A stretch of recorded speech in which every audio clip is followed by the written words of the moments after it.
This new employee walked up to me and she gave me some of the best feedback I've ever gotten.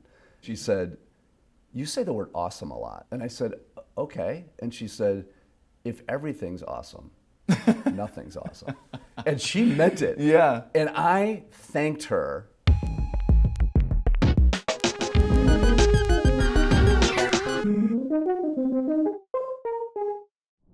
So I've got Craig Wortmann here today. Matt, Thanks for being here. thanks for having me. Yeah. You're the founder of Sales Engine, Yep. and you're the founder of the Kellogg Institute, The Kellogg Sales Institute. Sales Institute. And there's a lot of other things that you do, but sales seems to be kind of the key word there in a lot of these things that you do. And you say nothing happens until something gets sold.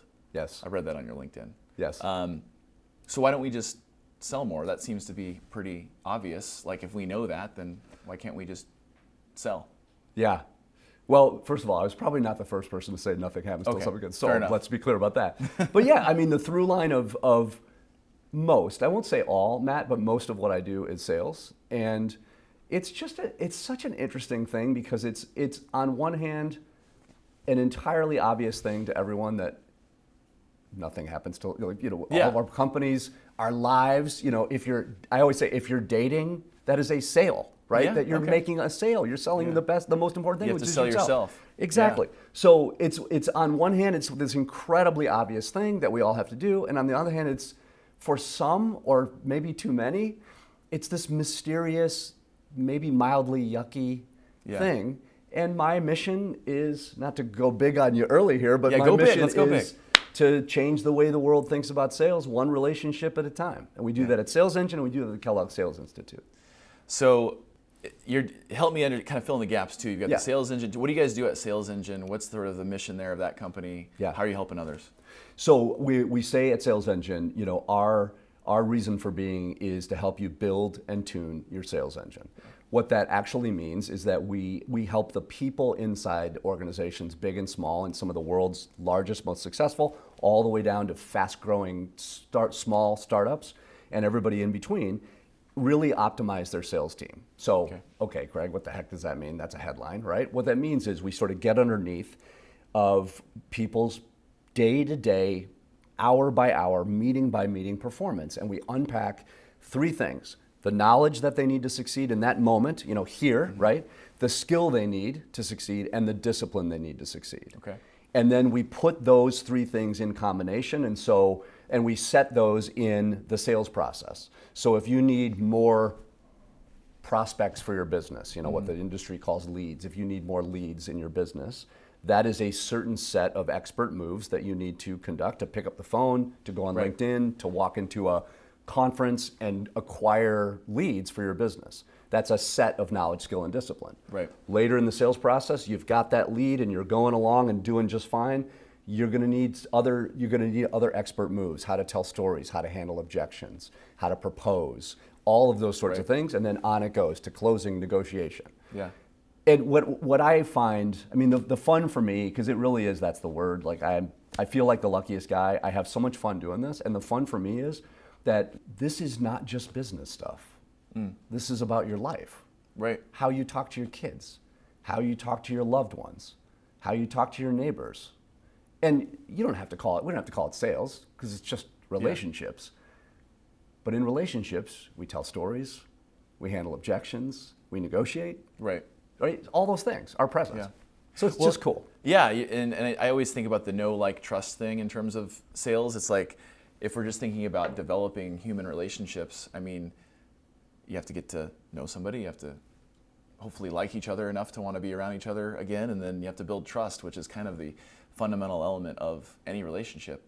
So I always think about that in terms of, because I think a lot of people, we still have this sort of stigma around sales. Oh, right? very much. Like it's when you think of a salesperson, what do you think most people think of? I mean, I wonder, do you ever ask that question? Do people? I ask it every week. Can I share a quick story? Yeah, please. So I'm smiling because you nailed it. I mean, this is an ever-present thing, and it's something that, again, it's my mission to unpack that and help people understand what sales actually is, at least from my corner of the world.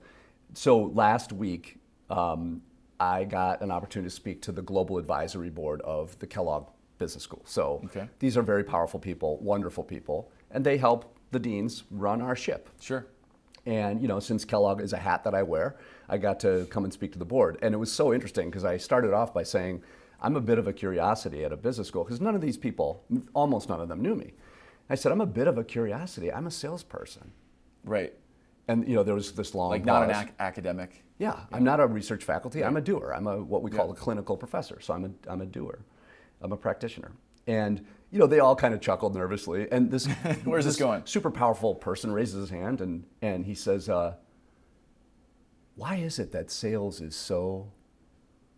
has such a kind of a bad reputation?" Yeah. And I'm 30 seconds into this talk, and it was just perfect. Yeah. And I Thanks for said, teeing I me said, up. I said, I can't resist doing this. I said, I'm going to treat you all as students. I mean, these are powerful people. Sure, and I yeah. said, I'm a professor. Like, what are you going to do? I can't get out of my own skin. Yeah. Can I treat you as students? And they're like, sure. And the dean is rolling her eyes like, oh God, what's Craig going to do in front of the board? And I said, imagine there's a whiteboard behind me, and I'm going to write one word on it, and I want the first thing that comes into your mind come out of your mouth. And I say, salesperson. And they said, sleazy, manipulative, well-dressed, prepared, just stuff like that. So it was. I mean, it was not the roughly- sleazy manipulative part, but the well-dressed part, by the way, is what I was pointing out. Thank you for The clarifying that. kerchief, I Thank love you it. for clarifying that. So, but it was, and Matt, it happens every time. I mean, you nailed it. There's this cultural, and not American culture, everywhere. I'm lucky I go all over the world and talk about this stuff. And I do this exercise. Yeah. And so roughly half of the words were good, half of the words were not good. Sure. And I said, okay, one more, students, one more. I'm going to put a word on the board. You ready? Entrepreneur. Passionate, creative, innovator, job creator, fearless. Right.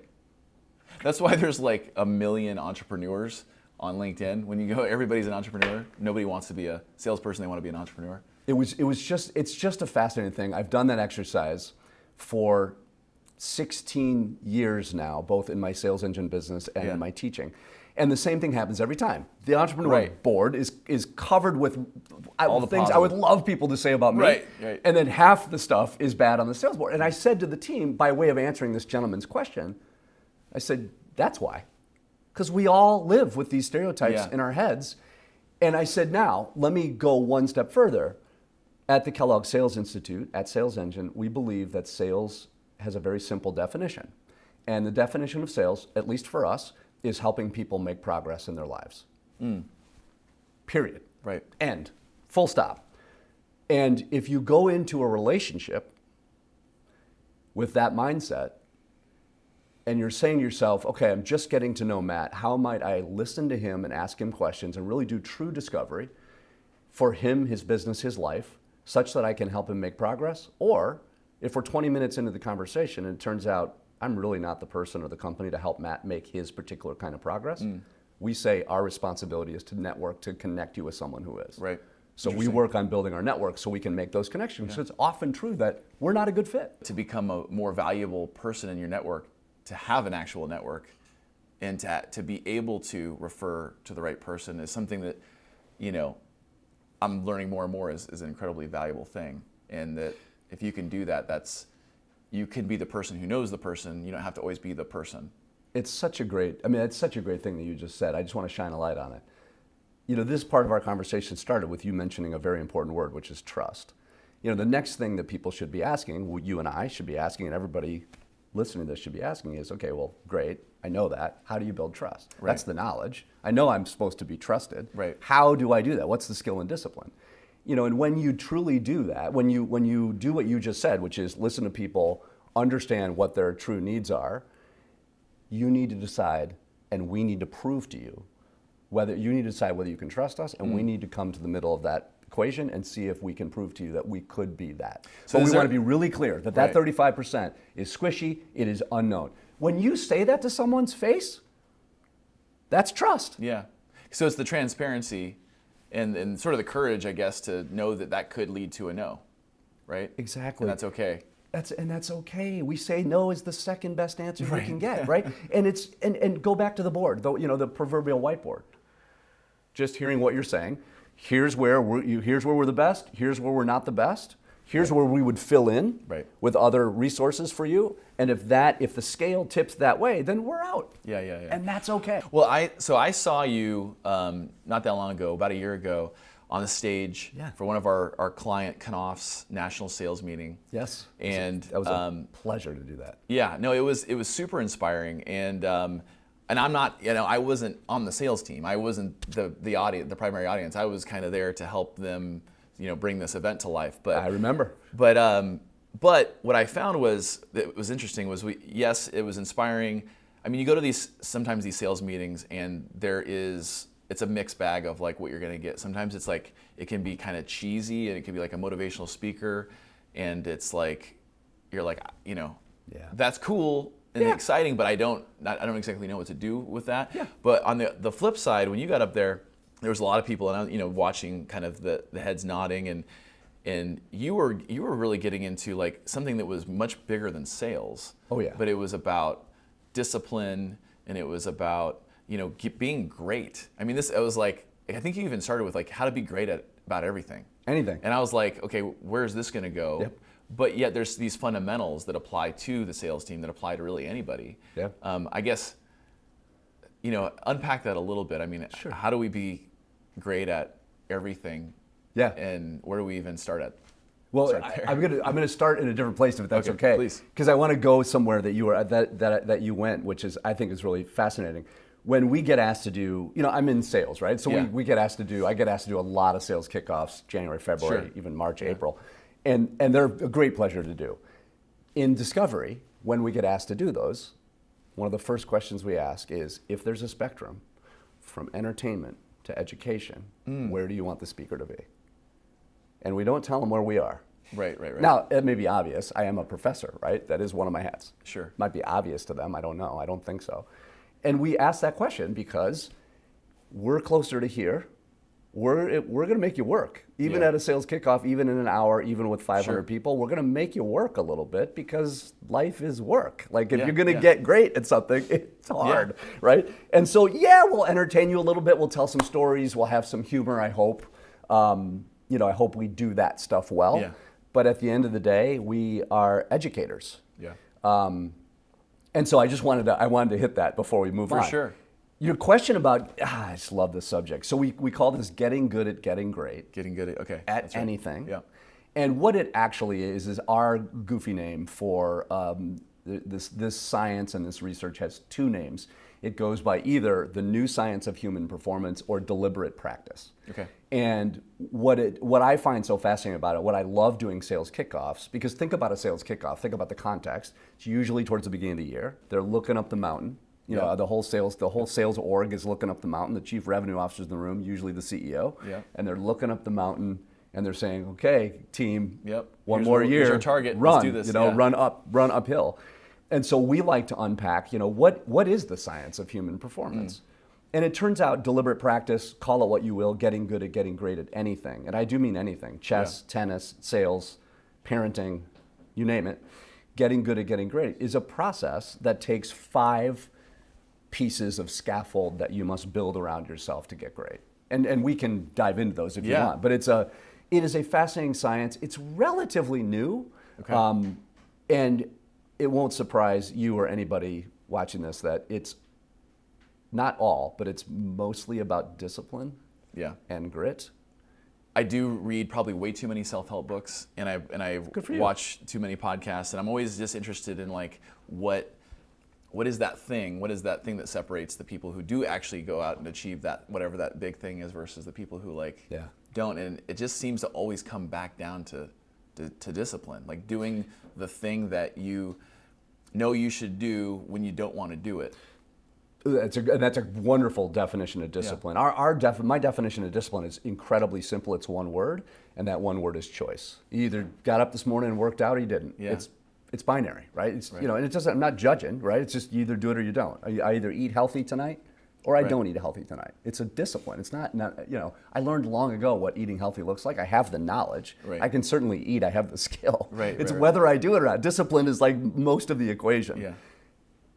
To try to be a little bit more helpful to your audience, when you and I sit here and talk about discipline in the context of deliberate practice, It's the discipline of setting very specific goals. That sounds really simple. I assure all of you it is not. It's hard as hell to set specific goals. The vast majority of people, even people who set goals in the first place, so that's not the total population, Right. the people who set goals are atrocious at actually getting close to their goals. Yeah. We know that from research. Right. So setting a specific goal takes discipline. Yeah. You have to surround yourself with coaches who, as one of the fathers of deliberate practice calls it, coaches who have a mental representation of what great looks like. Can you help me paint that Yeah. picture a little bit? Because I think that's one of the things that people like you've achieved this. You have these successful companies as an entrepreneur, but you're out there also as an author. I mean, you've done all these things, but I think successfully by a lot of people's metrics. But you still have coaches now. You're not like you've hit the peak and then you're like, okay, now I'm just coaching everybody, because you're doing a lot of coaching of other people and teaching. Yeah. But how do you find somebody to coach you at that level? Yeah. So, And who are those coaches, I guess? sure. What are their names and their numbers so I can reach out to them? So, first a distinction. So, a lot of my MBA students for years and years have said to me, I want to acquire a mentor. Yeah. And I always say, and you didn't use this word, interestingly, but I always say, be careful with that. Mentor is a big, huge thing. A mentor, my way of thinking, is someone who is with you a lot, who built into your day or at least your week, they are seeing you perform, right? If you and I had a mentor relationship, you're mentoring me or I'm mentoring you, either way, it doesn't matter. It means I'm spending quality time with you. Okay. I'm watching you manage your team. I'm watching you build this amazing company. I'm watching you with Knopf and the clients you serve. Yeah. I'm watching you on stage, all the stuff, right? And that's a coaching relationship, but it's a huge one. Okay. And what I say to my students is, let's turn down the heat on this a little bit. Mentor is different than coach. I literally have dozens of coaches. And now you ask me who they are. So I'll be a little bit tighter on this. So when someone joins my sales engine company, this is true for 15 years. When someone joins my sales engine company, I don't care if they're the executive assistant, one of our partners, one of our sellers, one of our faculty, doesn't matter. On their first day, I make sure that they get to see me in action. So we sort of schedule something on their first day where I'm on a stage or I'm doing a sales meeting with a client, whatever Like it they're is. to shadow you, or they're to watch you do your thing? Yes, but Okay. here's the twist. You're getting there. Here's the twist. This is the good stuff, right? Yeah. So yeah, they're there to shadow me, and it's their first day, right? Yeah. So they're there to shadow me and sort of watch us do our stuff. But then we go down to the lobby of the building we're in, whatever city in the world we're in, or get in the car or get an Uber, and now it's time for feedback. And it's this way. You're asking them for feedback. So they know going into the meeting that you're going to give Craig feedback. Okay. Wow. You'll give me one did well and one do differently. The do differently always hurts a little bit. Yeah. And it actually hurts you as well as me, because you don't want to give, I'm the founder of the company. Yeah. Who cares, right? No, but still, the But dynamic. people care. Yeah. So the dynamic is there, and it is always awkward. And I kind of have to go, Matt, tell me the truth. Yep. And they're like, finally we get to the truth. Matt's like, Craig, you have swore too much. You moved around too much. You didn't look at the whole left side of the audience. You talked to the right because they were the vocal. And it's something like that. Yeah. And I go, did I really do that? And you say, yeah. Yeah. And I write it down, and that's what makes me better. People always go, well, what if you disagree? Then you disagree. Yeah. You can choose to say, thanks, Matt, and just thank him and ignore it. You can have a difficult conversation. Matt, I disagree. Sure. But here's what you'll always get. If you're surrounded by this scaffold of coaches, what you will always get, is pattern recognition over time. Let's say I disagree with you today. Yes. And then tomorrow I go to school and somebody gives me the same feedback. Yeah. Uh-oh. Yep, that's a thing. Matt might have been onto something. Right. If I never hear it again, then maybe Matt was wrong. Maybe it was an off day. Maybe they were wrong. So you can look at it that way. Interesting. What's your story? Yes. Is a book. I mean, you have your own story, but that's a book you wrote. I have lots of stories. You have lots of stuff. I know that you wrote this book. It's been a few years. Obviously, storytelling is a part of what you teach, right? It's Yes. part of your philosophy in terms of sales, but connecting. And when I read the book, I was super interested. It's something I've referenced a lot with my clients, especially the story matrix. Yeah. As a tool. Yep. And it seems, it's one of those things where like it just sounds really obvious, like once you hear it. It is. To use it. but then whenever I talk to people about it, and I say, this is Craig Wortmann's book, it's not my idea, but like, you got to read this, but here's generally what it is.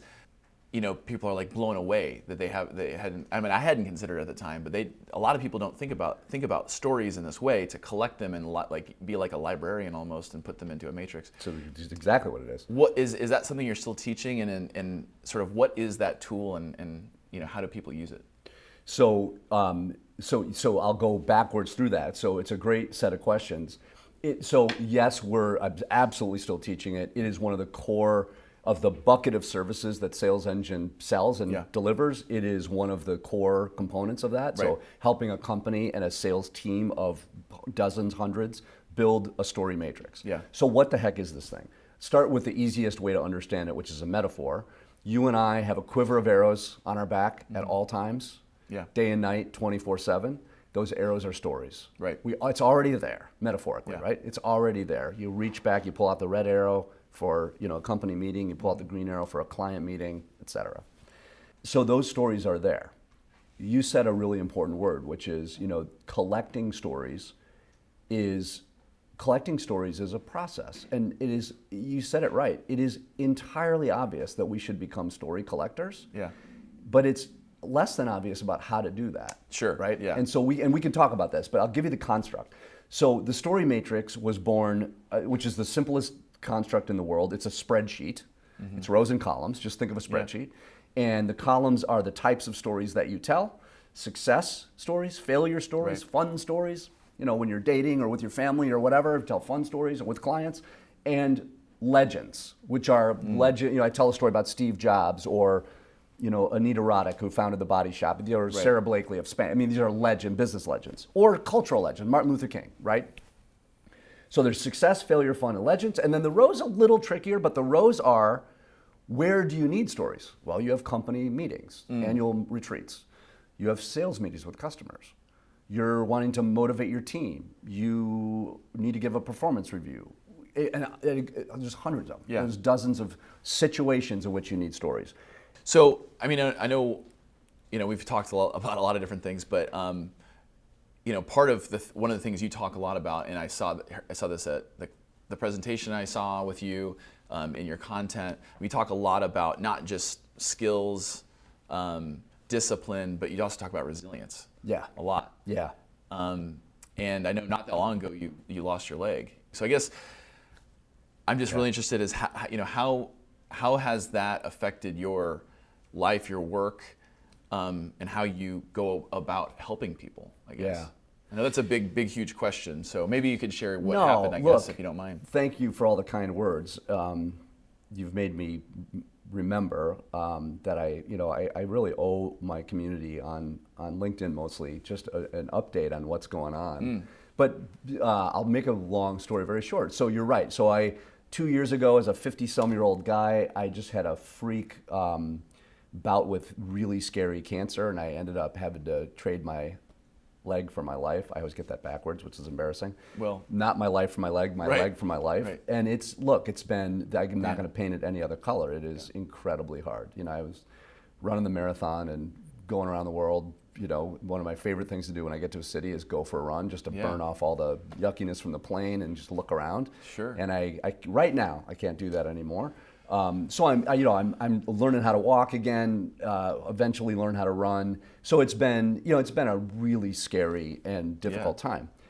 Here's the cool thing. So what it has taught. So as a career salesperson of too many years to even mention it out loud, I thought I knew a thing or two about resilience because I've bounced back from a lot of stuff. I've lived a wonderful long life. I've had a lot of failures. You're gonna collect those, yeah. What I decided, with the help of my wife and partner, who's amazing, and my 2 adult kids who are amazing, is look, I'm never going to be the same, obviously physically, and I'm never going to be as capable physically as I was. So how do I bounce back from this? And I created just for myself, right? I went and did a whole bunch of research, and I created a process, a resilience course called Bounce Back Better. And each of those phases have a meaning. We know a lot from the science of resilience, the science of positive psychology, the science of post-traumatic stress disorder. I could go on and on. The science of resilience, right? We know the science of decision making. We know actually how to get through those first few, whether it's moments, hours, days, or in my case, months, of like, oh my God, I was going to swear. I won't swear, but it's like, oh my gosh, what the heck is going on? We know how to do that. That's bounce. That's the first phase. And there's a couple of major steps in there. Then you move into the back phase. You say, okay, I'm going to get back, in my case, literally back on my feet. I'm going to get back into life. I'm going to recover. So the back phase also has 2 stages. And then it struck me, I'm reading all this research on positive emotion, and it struck me like, okay, I've lost my leg. I'll never run the Chicago Marathon like I used to. That's okay. But I still want to be better. I always want to strive to be better than I've been. So what does that look like? How might I be better for them and myself?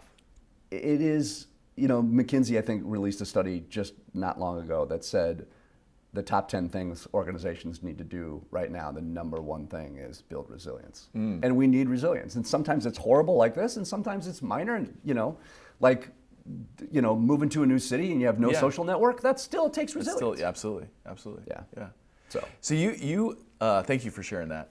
And my pleasure. I think one of the things, that's disarming when you're communicating is that you are, vulnerable with your stories and what you share. And I think, that's got to be something. Is that something you've learned to do?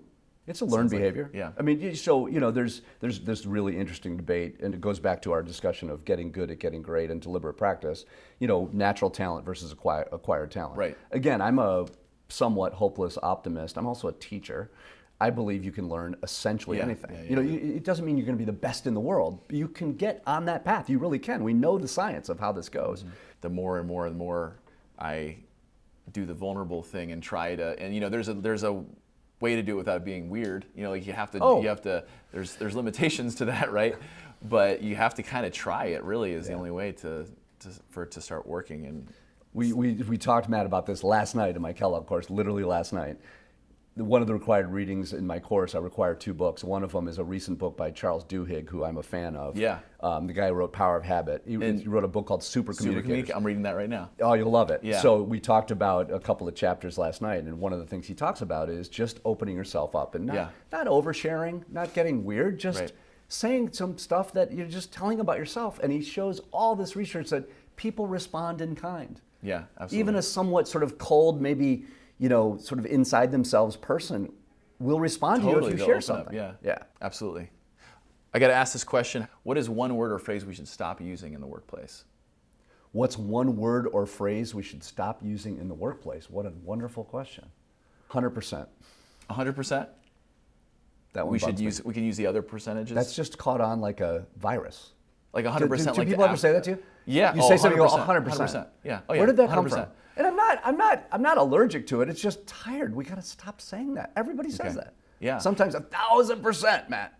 That's like an agreement thing. So don't agree with me with 100%. Just say yes. Yes. Okay. I agree. What about totally? Is that okay? That's even better? Worse. It's worse. That's it's worse. Yeah, let's get rid of totally too. Okay. And I'm sure I'm guilty of saying it. I know I say totally. Okay. Well, let's get rid of 100% at least. Speaking of feedback, and one more story. In my first company was a disaster that I made. And I got feedback from a very new employee.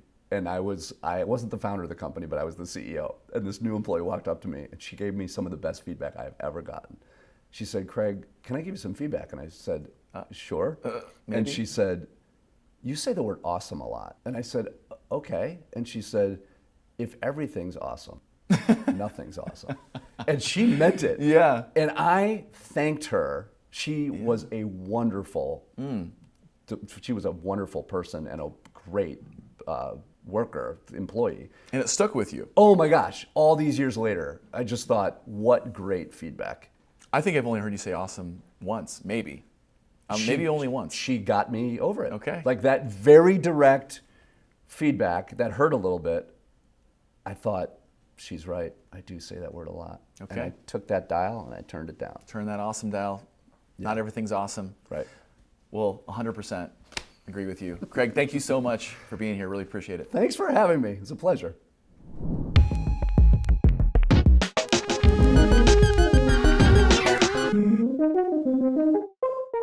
El Fango.